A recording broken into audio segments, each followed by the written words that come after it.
The October sun beat down on the dusty pens of the Parsons livestock auction in Kansas. Good job. And in pen 17, a 5-month-old sorrel filly with a white blaze stood as far from the rails as she could get.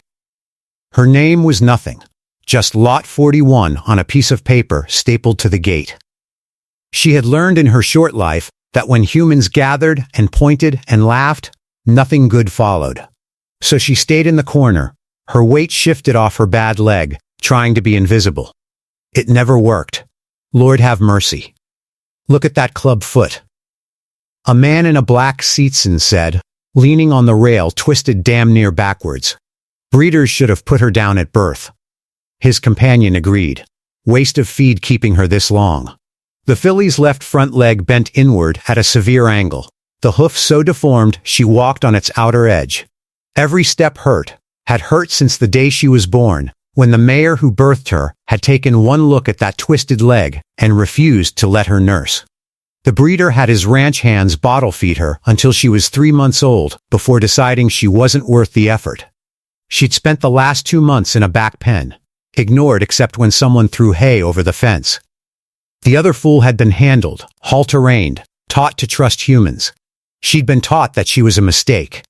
The gate to pen 17 opened with a metallic screech. The filly's head shot up, ears pinned flat. A handler came in with a lead rope, and she tried to retreat further into the corner, but there was nowhere to go. "Come on, you worthless thing," the handler muttered, snapping the lead onto her halter.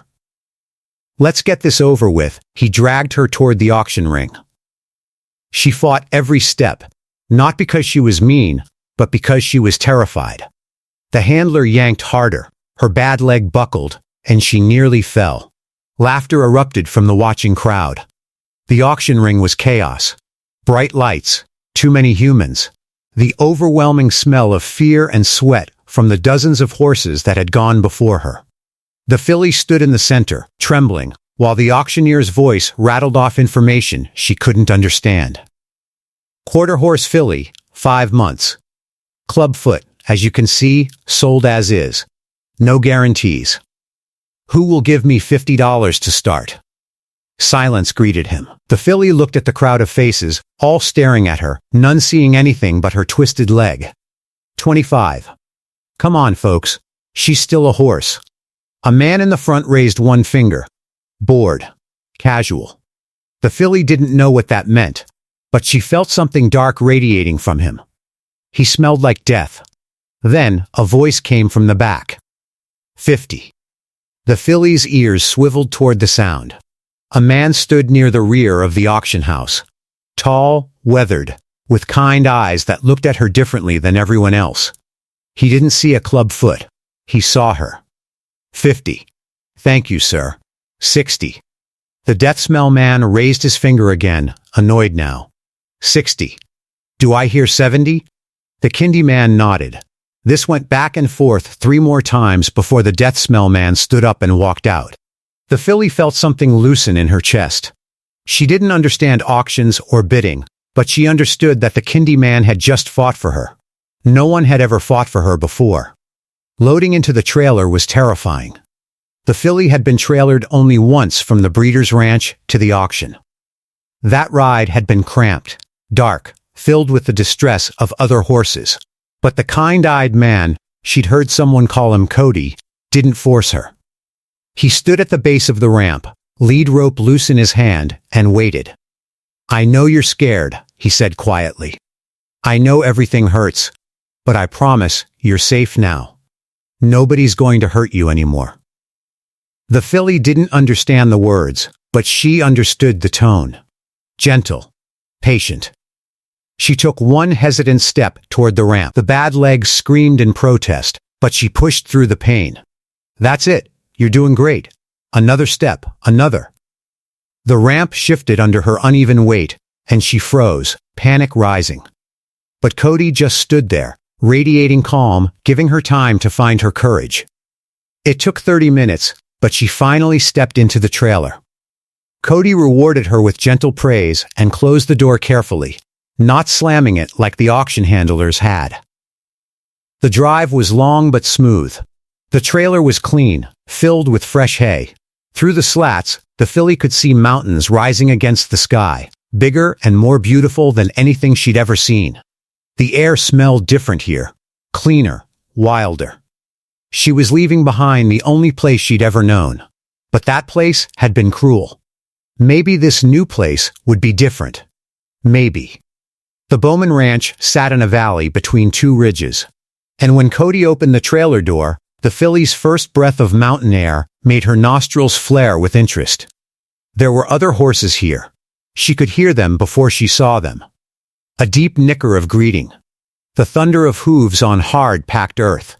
An old ba gelling stood at the fence of a nearby pasture, ears forward, watching her with intelligent eyes. The filly limped down the ramp, and her bad leg immediately buckled. She went down hard on her knees. Panic shot through her at the breeders. Falling meant humans yelling, kicking, calling her useless. But Cody just knelt beside her, hands gentle on her neck. Easy. You're all right. Take your time. With his help, she struggled back to her feet. Everything hurt. Everything always hurt. Cody led her slowly to the barn. A weathered but solid building that smelled of hay and leather and horses. Inside, he'd prepared a stall deep with fresh bedding, cleaner and softer than anywhere she'd ever been. There was a bucket of clear water, clean hay, not moldy scraps, but green, sweet-smelling grass hay. The filly buried her muzzle in it and ate like she was starving, because she was. Eat as much as you want, Cody said, checking her water. You're home now, home. The filly didn't know that word, but she felt something settle in her chest. This place felt different, safer. Through the stall bar, she could see the old bay gelling in the next stall, watching her with wise eyes. That's Buck, Cody said. He's a good teacher. He'll help you learn the ropes. The filly finished eating and laid down in the soft bedding, exhaustion overwhelming her. For the first time in her short life, she slept without fear. The next morning, a woman arrived in a truck. She smelled clinical like medicine and metal, but her hands were gentle when she examined the filly from nose to tail. "Oh, Cody," the woman said quietly. "This is bad." That leg, the filly stood as still as she could, while the woman, a veterinarian, though the filly didn't know that word, checked the twisted limb from every angle. It hurt when she manipulated the hoof, and the filly flinched. "I know, sweetheart, I'm sorry." They talked for a long time using words the filly didn't understand. All she knew was that the vet's face was serious and Cody's jaw was set with determination. When the vet left, Cody stood in the stall doorway for a long time, just looking at her. "They all said you weren't worth saving," he said finally. "But I think they're wrong. I think you've got fight in you. So here's the deal. You keep fighting, and I'll fight right alongside you. We'll prove them all wrong together." The filly didn't understand the words, but she felt the promise in them. 3 days later, Cody opened her stall and led her outside for the first time. The morning air was crisp and clean, and the mountains glowed pink in the sunrise. But what captured the filly's attention was the pasture, where 3 other horses stood watching her. Buck, the old bay gelling, a sturdy sorrel mare with a kind face. Clementine, Cody called her. And a young chestnut gelling who pranced and snorted. "Flint. Let's see how this goes," Cody murmured, opening the pasture gate. The filly limped through slowly, her heart pounding. At the breeders, the other foes had bitten her, kicked her, driven her away from the good hay. She expected the same here. Buck walked toward her slowly, neck low, ears forward. The greeting of a herd leader. He touched his nose to hers gently, breathing in her scent. Then, he did something that made the filly's eyes widen. He shifted his weight and deliberately stood on her good side, his shoulder pressed against hers, supporting her, accepting her. Clementine approached next, nickering softly. She nuzzled the filly's neck, then moved to stand on her other side. Even Flint, after a few curious circles, settled into the group. For the first time in her life, the filly was part of a herd. Not the outcast, not the mistake, just one of them. The work started the next day, and it was brutal. Every morning, Cody came to the barn before dawn. He'd gently manipulate the filly's bad leg, stretching the contracted tendons, working the deformed hoof. It hurt. God, it hurt. The filly wanted to pull away, to bite, to kick. But Cody never got angry. He'd work slowly, talking to her the whole time, praising every moment she stood still. And afterward, there were treats, carrots, apples, sweet grain. Then came the walking therapy. Slow circles around the arena, forcing the filly to use that bad leg properly to build strength in the compensating muscles. 20 minutes, 30, an hour, day after day after day. Some mornings the filly didn't want to get up. The pain was too much, the effort too hard. She'd lie in her stall and think about giving up, but then Buck would nick her from the next stall. Or Cody would come in and sit beside her in the shavings, not forcing, just being present. And somehow, she'd find the strength to try again. The vet came, every 2 weeks to trim her hoof, each time cutting away deformed growth, gradually correcting the angle. The filly learned to stand perfectly still for this, even though it hurt, because she was beginning to understand that the hurt led to healing. By the second month, she could walk without that severe lurch. The angle of her hoof had improved. She was putting on weight, her ribs no longer visible, her coat beginning to shine. By the third month, she could trot. It wasn't pretty. She'd always have that off-kilter gait, but she could move faster than a walk without falling. And one morning in her 4th month at the ranch, the filly felt something she'd never felt before. The urge to run. Not because she was being chased, not because she was afraid, but because the sun was shining, the grass was green, and her body, broken as it was, wanted to feel the joy of movement. She took off across the pasture in an awkward lurching gallop. Buck whinnied in surprise. Clementine trotted alongside her, encouraging. Flint raced past, then circled back, inviting her to play. The filly ran, her bad leg protested, but she pushed through the pain and ran, her man flying, her heart soaring. She bucked, actually bucked, kicking her hind legs up in pure exuberance. From the fence, Cody watched with tears streaming down his weathered face. She was going to make it. Winter came to Kansas, and the ranch was blanketed in snow. The filly, now 7 months old, bigger and stronger, discovered that her bad leg handled the snow poorly. She slipped often, falling more than the other horses. But Buck taught her to walk more carefully, to place her hooves with extra care. Clementine showed her where the footing was safest. Even Flint, usually too energetic to be helpful, learned to slow down when she struggled. The herd had adapted to her, and she to them. Cody fitted her with a special shoe the friar had made, orthopedic, designed to support the weak structures and encourage proper growth. The filly hated it at first, hated the weight and the strangeness. But within days she realized she could move better with it, walk longer without pain, even trot without as much difficulty. By spring, when the snow melted and the grass turned green, the filly had become a yearling. Her coat had transformed from dull brown to a rich gleaming sorrel. Her body had filled out with muscle. She stood tall and proud, no longer the cowering creature from the auction. She still limped, probably always would. But she moved with confidence now, with joy, with the knowledge that her body, imperfect as it was, could still do amazing things. Cody started teaching her basic groundwork, standing still for grooming, leading properly, loading in the trailer without fear. The filly learned quickly, eager to please this human who'd given her a life worth living. She loved training time, loved the praise and treats and attention. But most of all, she loved the way Cody looked at her.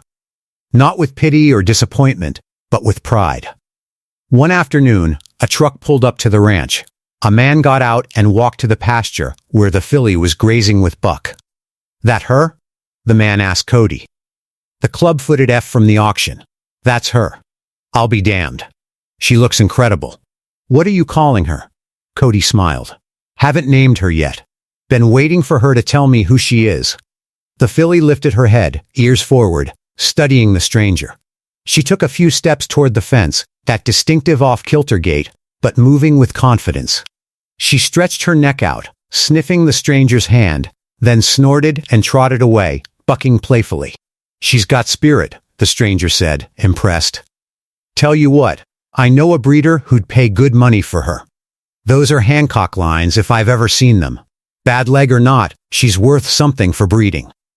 The filly saw Cody's expression change, something fierce and protective. "She's not for sale," Cody said flatly. "Not now, not ever." The filly didn't understand the conversation, but she understood the tone. Cody wasn't giving her away. She was his, and he was hers, safe. Finally, permanently safe. That night, Cody sat on the fence rail, watching the filly graze in the pasture under the stars. Buck stood nearby, the old Jelling's presence calm and steady. "You need a name," Cody said to her. "Can't keep calling you the filly forever."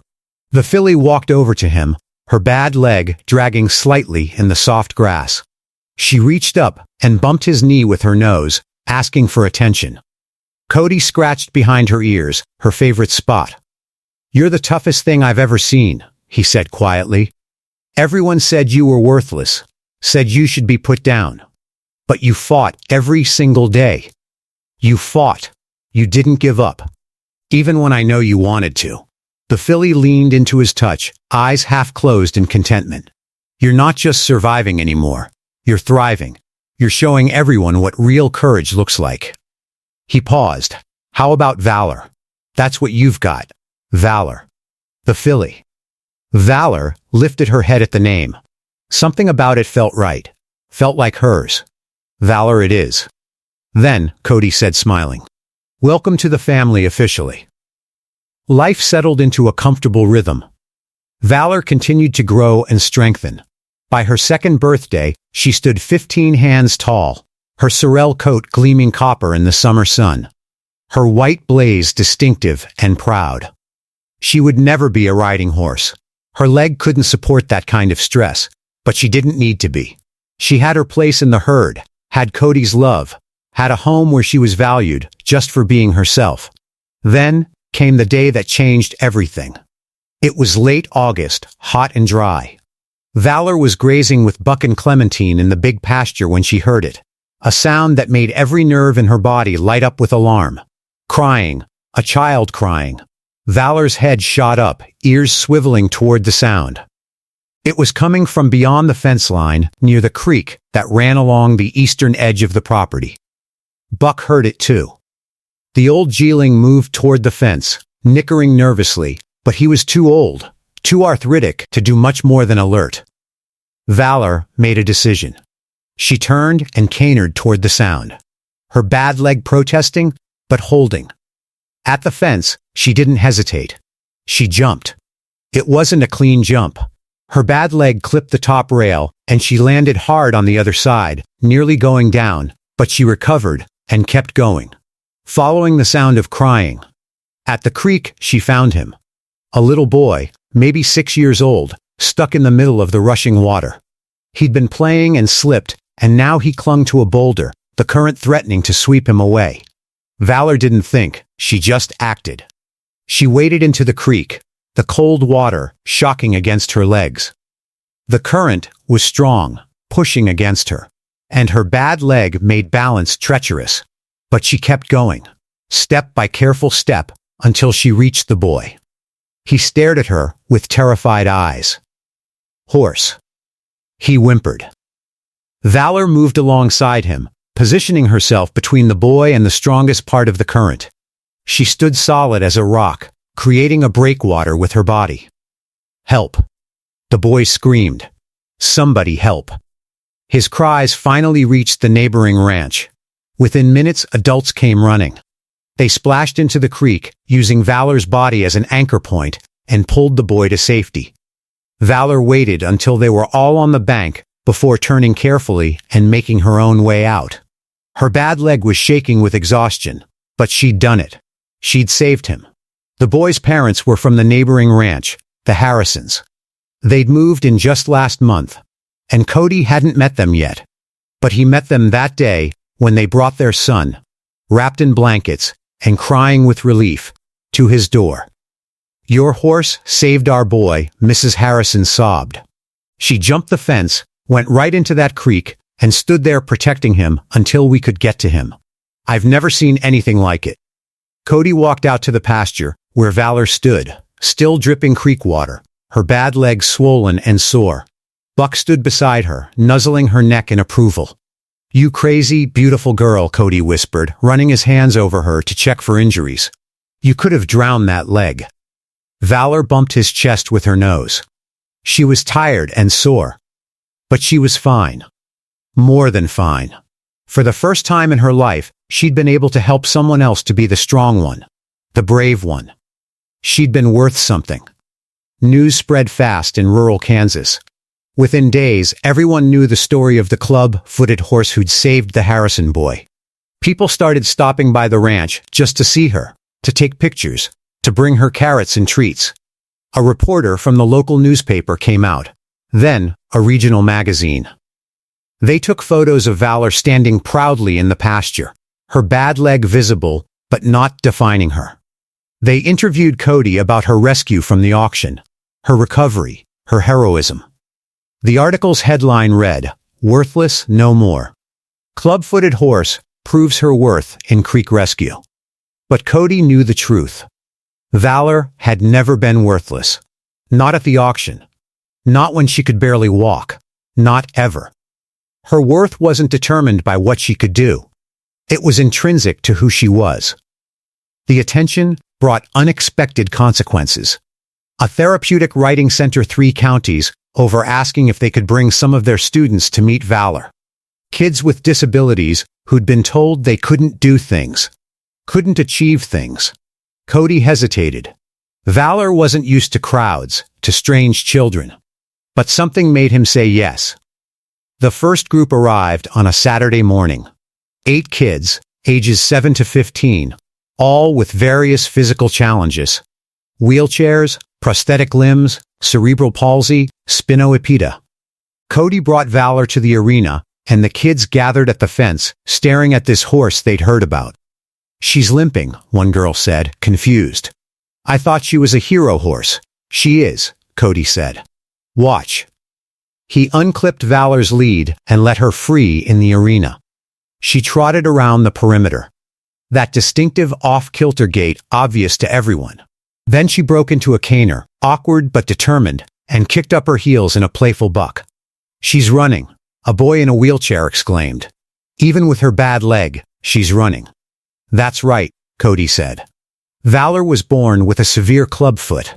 Everyone at the auction said she should be put down, but she didn't give up. She worked hard every single day, and now she can run and play and even save lives.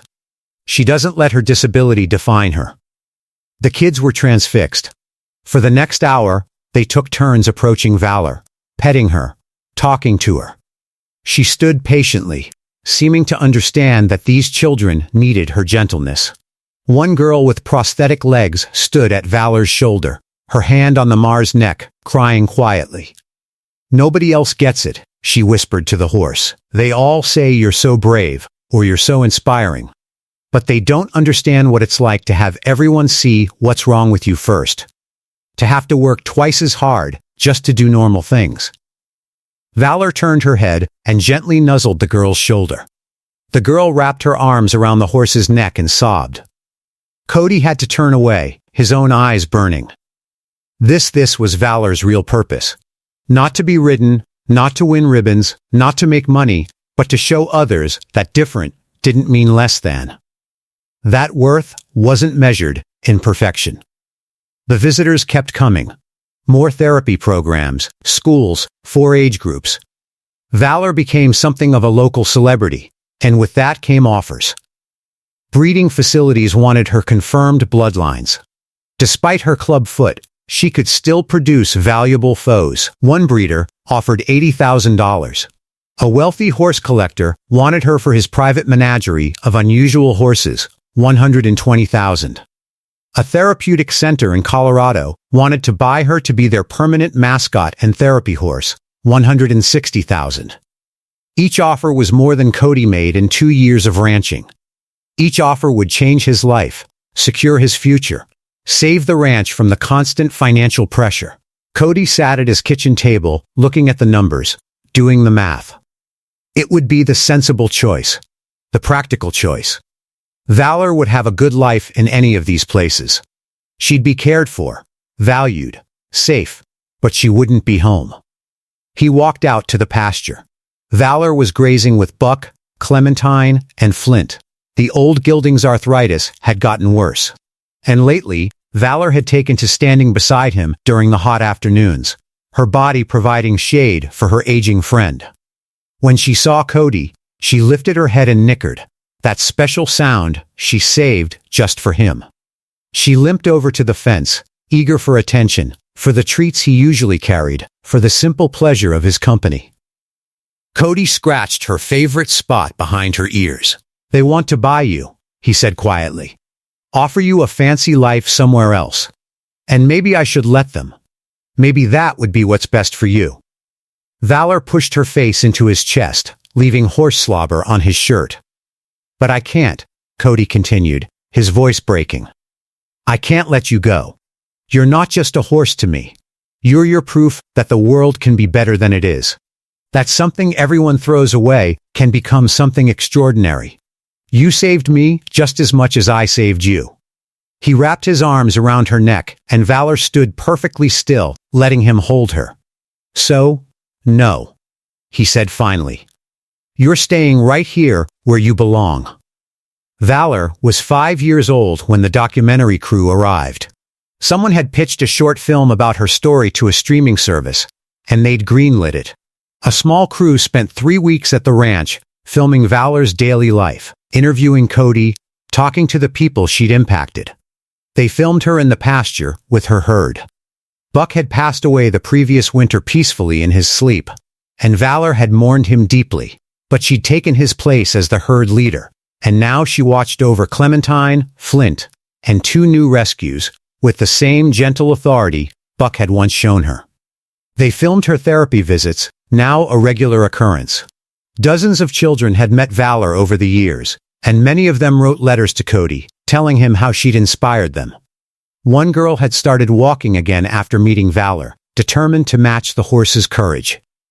A boy with severe anxiety had stopped having panic attacks after spending time in her calm presence.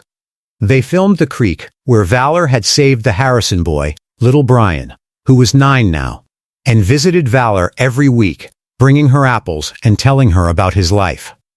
And they filmed Cody talking about that day at the auction, about the tiny broken foal everyone had written off, about the choice to bid $60 that had changed everything. "I didn't save her," Cody said to the camera. "She saved me.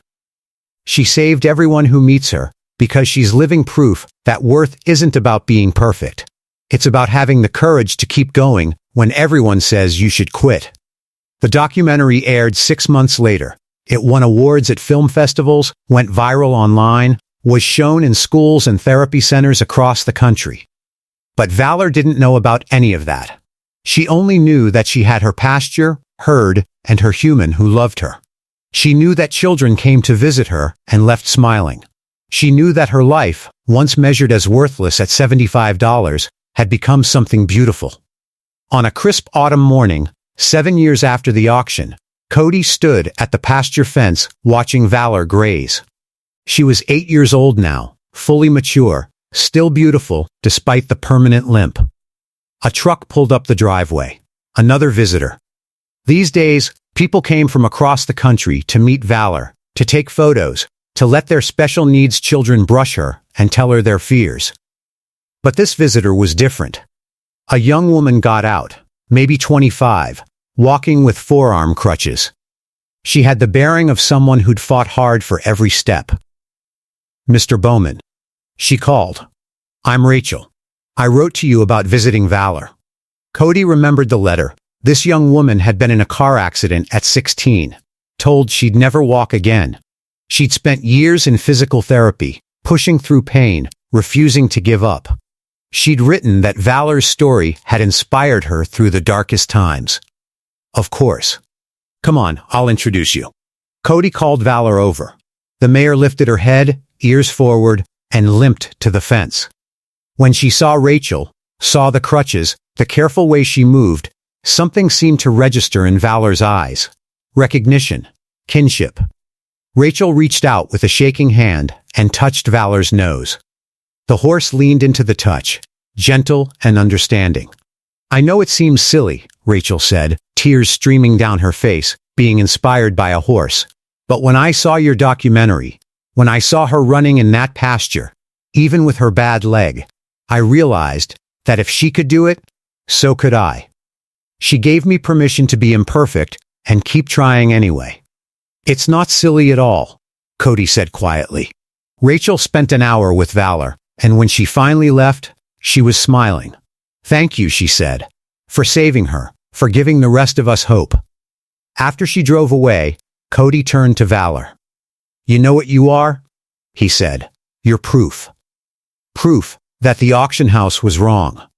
That everyone who laughed was wrong. That worthless is just a lie people tell when they don't want to see what's really there. Valor bumped his chest with her nose, asking for treats. Cody laughed and pulled a carrot from his pocket. As Valor crunched it contentedly, he looked at her.